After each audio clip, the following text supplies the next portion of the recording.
आज 27 अगस्त है, दिन बुधवार। आइए जानते हैं बिहार की 25 फटाफट बड़ी खबरों को।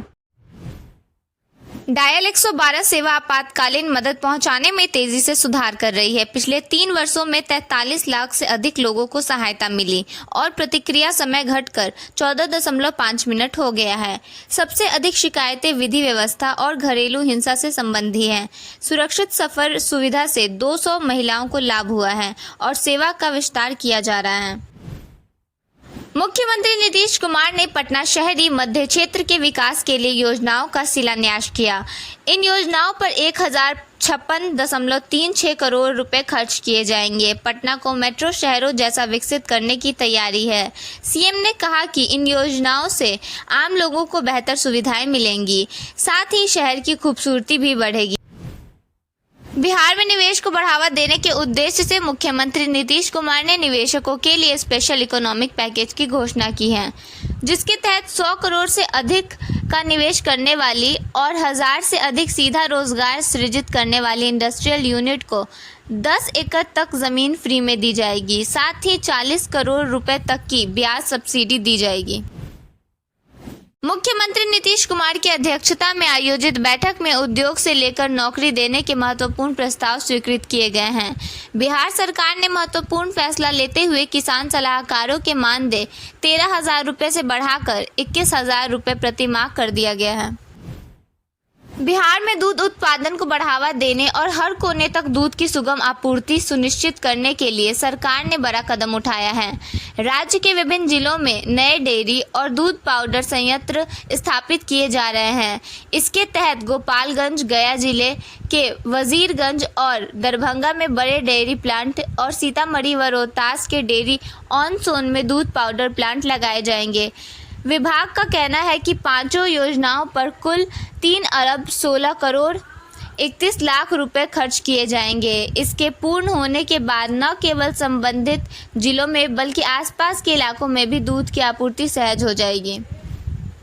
बिहार एक नई औद्योगिक क्रांति की कहानी लिखने जा रहा है। नए उद्योग के लिए बिहार सरकार ने रियायतों का पिटारा खोल दिया है। निवेशकों को बिजली सस्ती, टैक्स में छूट और करोड़ों की आर्थिक मदद दी जा रही है।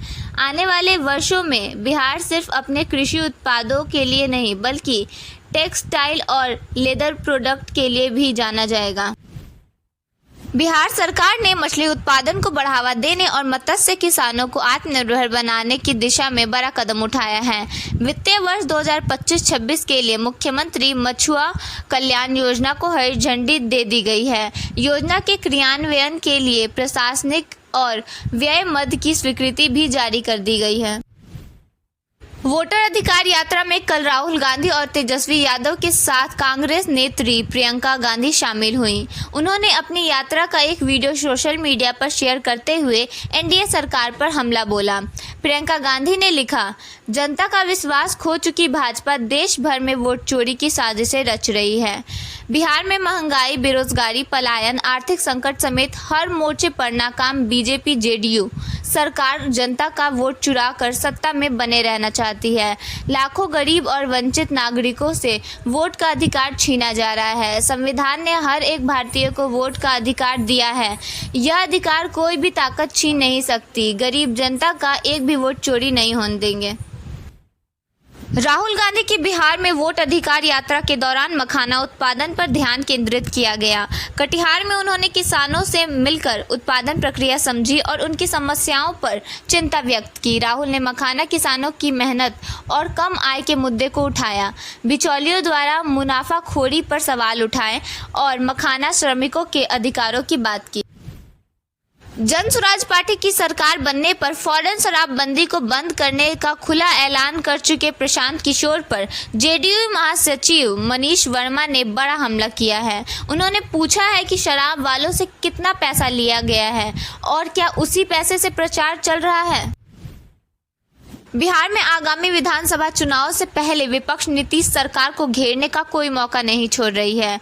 हाल ही में आर्थिक अपराध इकाई ईओयू ने ग्रामीण कार्य विभाग के इंजीनियर विनोद कुमार राय पर कार्रवाई की, जिन्होंने कथित तौर पर लाखों रुपए के नोट जला दिए थे। नेता प्रतिपक्ष तेजस्वी यादव ने इस मामले को लेकर सरकार पर तीखा हमला बोला है। उन्होंने सोशल मीडिया प्लेटफॉर्म एक्स पर ट्वीट कर आरोप लगाया कि यह घटना एनडीए सरकार के बड़े भ्रष्टाचार का सबूत है। तेजस्वी ने दावा किया कि जब ईओयू की टीम इंजीनियर के घर पहुंची तो दरवाज़ा खोलने में देरी हुई ताकि अंदर रखे 10 करोड़ रुपए जलाए जा सके। उन्होंने यह भी कहा कि जले हुए नोटों की राख से पाइप ब्लॉक हो गए और बाद में बचे हुए नोट बरामद किए गए। तेजस्वी ने ग्रामीण कार्य विभाग के मंत्री पर निशाना साधते हुए कहा कि उनकी काली कमाई का इस्तेमाल हेलीकॉप्टर में उड़ने के लिए हो रहा है, जिसका पूरा बिहार गवाह है। 2 बच्चों की हत्या के बाद पटना में भारी बवाल हुआ है। पटना के अटल पथ पर गुस्साए लोगों ने कई गाड़ियों में आग लगा दी और पुलिस पर भी पथराव किया गया। इस मुद्दे पर तेजस्वी यादव ने एक्स पर लिखा कि विगत चंद दिनों में राजधानी पटना में घर में घुसकर 5-6 बच्चों की दर्दनाक और खौफनाक हत्याएं हुई हैं। ध्वस्त विधि व्यवस्था एवं शासन प्रशासन से सुनवाई कार्रवाई नहीं होने के कारण कल ही पटेल नगर में 2 बच्चों की हत्या से आक्रोशित लोगों ने स्वास्थ्य मंत्री मंगल पांडे की गाड़ी पर हमला किया।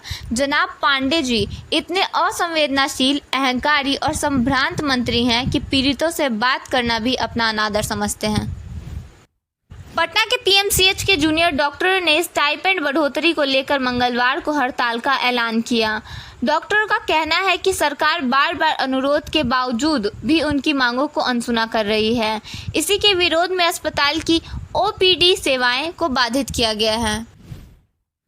पटना के कंगन घाट स्थित तख्त श्री हरमंदिर गुरुद्वारा में मल्टी लेवल पार्किंग का निर्माण जल्द ही शुरू होने वाला है। पटना जिलाधिकारी त्यागरंजन ने सोमवार को स्थल का निरीक्षण किया। उन्होंने अधिकारियों को आवश्यक दिशा निर्देश दिए। जनसुराज के सूत्रधार प्रशांत किशोर ने सोमवार को कहा कि बिहार में डबल इंजन की सरकार होने के बावजूद सैकड़ों बच्चों के शरीर पर सूती कपड़ा या पैरों में चप्पल नहीं है, इसलिए आपको अपने बच्चों की चिंता करनी है। कोई नेता आपके बच्चों की चिंता नहीं करेगा।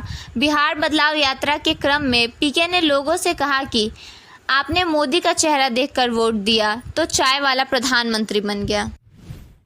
बिहार में विशेष सघन पुनरीक्षण के दौरान 65 लाख मतदाताओं के नाम कटने के बाद चुनाव आयोग सवालों में है। आयोग ने संकेत दिया है कि अंतिम मतदाता सूची में करीब 4 लाख नए मतदाताओं के नाम जुड़ सकते हैं, क्योंकि 3.79 लाख मतदाताओं ने नाम जोड़ने के लिए आवेदन किया है। इनमें ज़्यादातर आवेदक 18 वर्ष के हो रहे हैं या पहली बार मतदाता बन रहे हैं। बिहार में चल रहे राजस्व महाअभियान के बीच 110 विशेष सर्वेक्षण कर्मियों पर विभाग ने कड़ा एक्शन लिया। हड़ताल भड़काने और सरकारी कामों में बाधा डालने के आरोप में 110 विशेष सर्वेक्षण कर्मियों को नौकरी से बर्खास्त कर दिया गया। इनमें विशेष सर्वेक्षण अमीन, कानूनगो, सहायक बंदोबस्त पदाधिकारी और विशेष सर्वेक्षण लिपिक की संविदा शामिल है। समस्तीपुर मंडल ने यात्री सुविधा को देखते हुए जयनगर नई दिल्ली स्वतंत्रता सेनानी एक्सप्रेस का लहरिया सराय स्टेशन पर प्रायोगिक ठहराव शुरू किया है, जिससे कुशेश्वर स्थान और बेनीपुर के यात्रियों को सुविधा होगी। प्रभात खबर की इलेक्शन एक्सप्रेस टीम आलमनगर विधानसभा पहुंची, जहां चौपाल में लोगों ने बाढ़ से होने वाली तबाही, भ्रष्टाचार, शिक्षा और स्वास्थ्य सेवाओं की बदहाली, सड़क व बेरोजगार की कमी तथा पलायन जैसी समस्याएं उठाई। लोगों ने कोसी पर बांध निर्माण, सरकारी महाविद्यालय की स्थापना, मक्का आधारित उद्योग और महिला चिकित्सक की नियुक्ति की मांग की। क्षेत्र में व्यापक भ्रष्टाचार से जनता परेशान है। बिना पैसे के कोई काम नहीं होता। अंचल से लेकर प्रखंड स्तर तक भ्रष्टाचार व्याप्त है। नेताओं ने कहा कि यहाँ के किसान अपने उत्पादन औने पौने दामों पर बेचने को मजबूर हैं। मक्का आधारित उद्योग इस क्षेत्र में लगाने की मांग की गई। शिक्षा के क्षेत्र में यह क्षेत्र बदहाल है। यहाँ एक भी सरकारी महाविद्यालय नहीं है। इससे बच्चों का भविष्य अंधकारमय हो रहा है। वहीं अपराध पर लगाम ही नहीं पाया जा रहा, सरेआम हत्या हो रही है। पश्चिम चंपारण में सरकार के राजस्व महाअभियान में खाता खेसरा संबंधी त्रुटियों के कारण रैयतों को परेशानी हो रही है। जिनके पास खतियानी जमीन है लेकिन ऑनलाइन रिकॉर्ड में खाता खेसरा नहीं है, उन्हें लाभ नहीं मिल पा रहा है। दस्तावेज गुम होने से भी दिक्कतें आ रही हैं। जिले में अब तक 6 लाख जमाबंदीदारों को कागजात वितरित किए गए हैं।